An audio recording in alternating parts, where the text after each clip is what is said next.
Having C-PTSD, it's like Melbourne's weather. It's like 4 seasons in one day. You never know what to expect. One minute you're fine, the next minute you're on your knees. One minute you feel healthy and full of beans and you've got this energy to just get out there and do stuff, and then you're on your knees. One minute you're confident and you're going to give things a go, and then you're on your knees. It doesn't take much to bring you to your knees, and it can be emotionally, mentally, physically. Like you constantly have this feeling of, one step forward, two back. Like, and you go through these stages, I guess, where you just can't. And that's where you see us withdraw more than usual and shut down.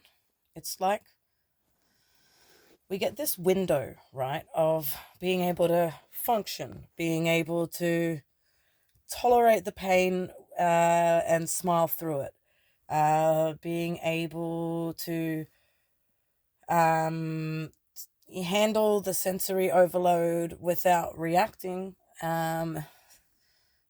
basically push through, toe the line, sometimes placate, smile and nod, nah, bite tongue, because it's hard, because we are seen, well, let's face it, peeps, we're quite negative. We are known to be the Debbie Downers. But what people don't understand about us and why is every little thing hurts, every little thing's an effort, every little thing drains. And for every whinge you hear, we've suffered through so much silently before that. So it's like every trigger where you see us come undone, it's not like, well, I guess it depends on the trigger, because some of them are out of nowhere. The trauma triggers can be out of nowhere. So you'll see in recent videos I've spoken of different types of triggers.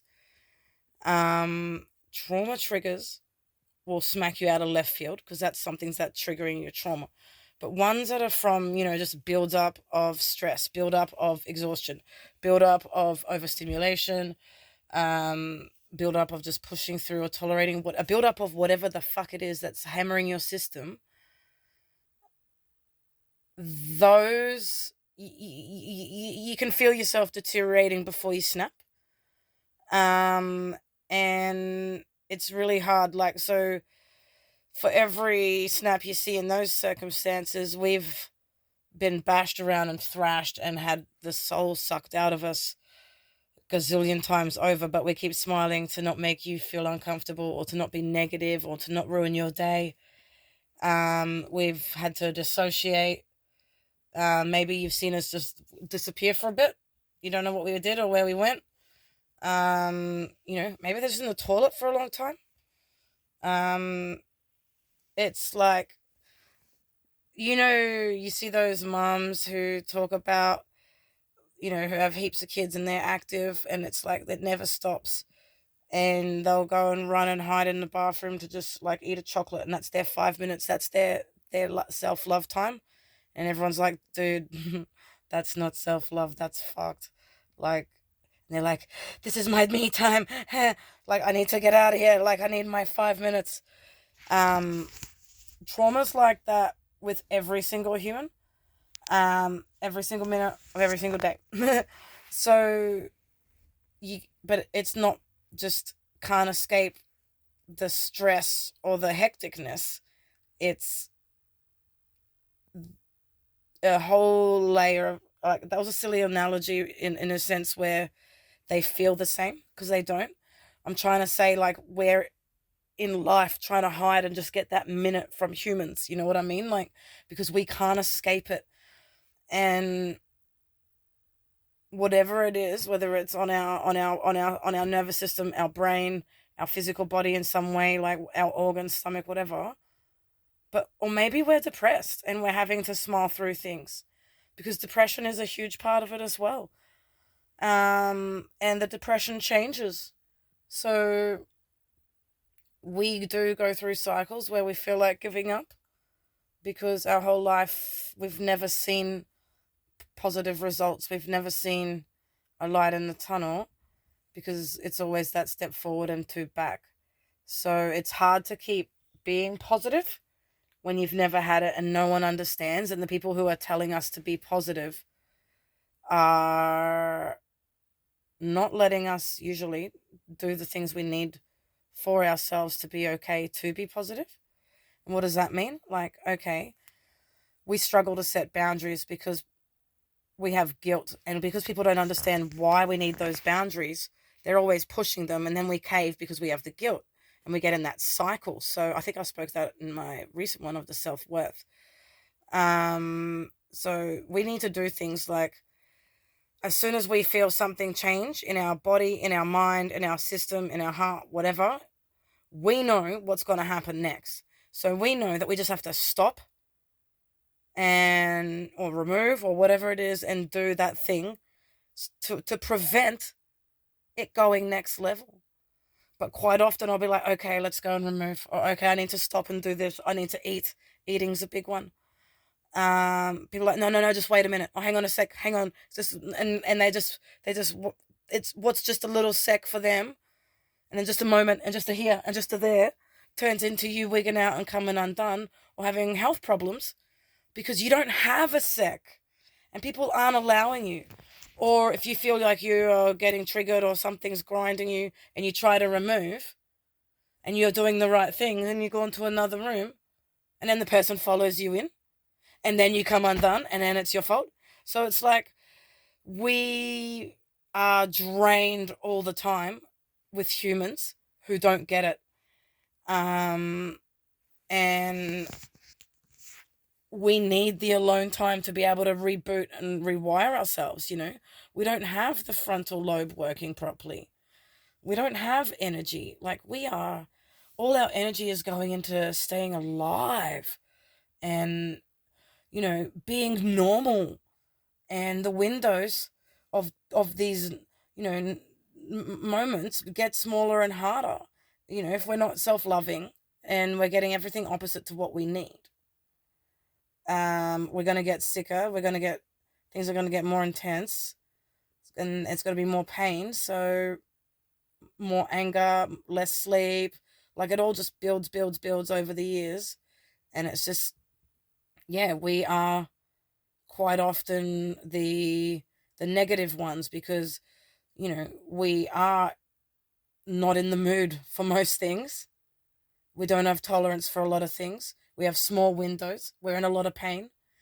And we're also people who can see all the faults and everything. So, um, you know, you can almost guarantee that with people with trauma, like a cute puppy runs into the room, everyone else jumps up to adore the puppy. The person with trauma will dive to like rescue all the cups that are on the table from the tail that's going to come in like a minute, and circle around and knock all the cups off. Like, we're just wired differently. You know what I mean? Like, and it is negative. So we need to be left alone. People don't want to be around the negativity, but they don't want to give us space. There's just, we need that healthy balance of being able to like calm our nervous system down, be mindful. So you're going to hear my dog dreaming. He does that little thing. Um, yeah. Oh, fuck, I just lost my brain. We need like stillness and to calm down.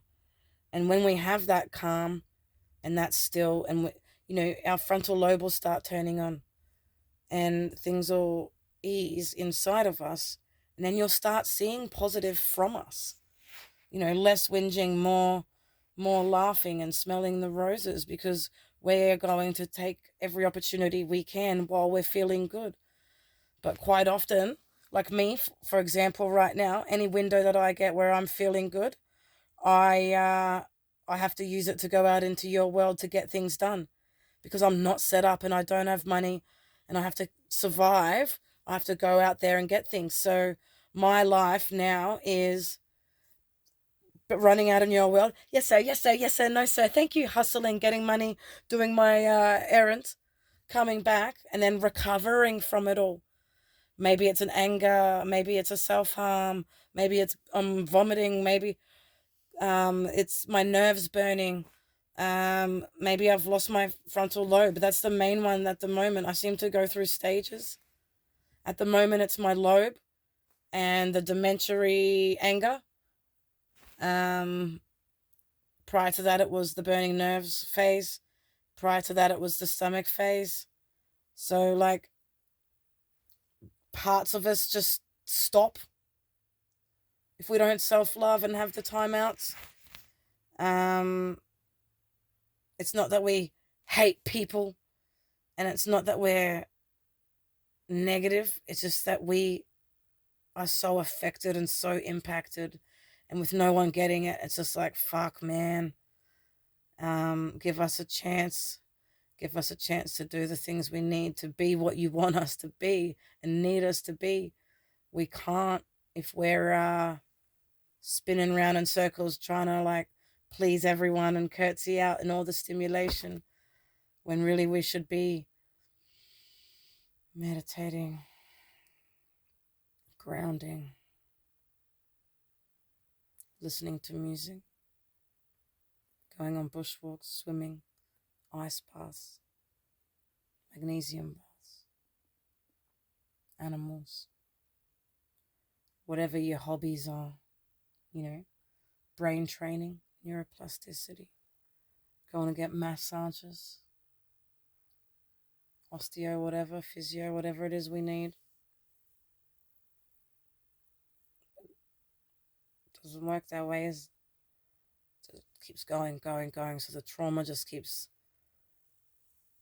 spiraling out of control, and we become just these bitter people who hate the world. So I am begging you, if you have someone in your life who has C-PTSD and they tell you they need to remove, just let them.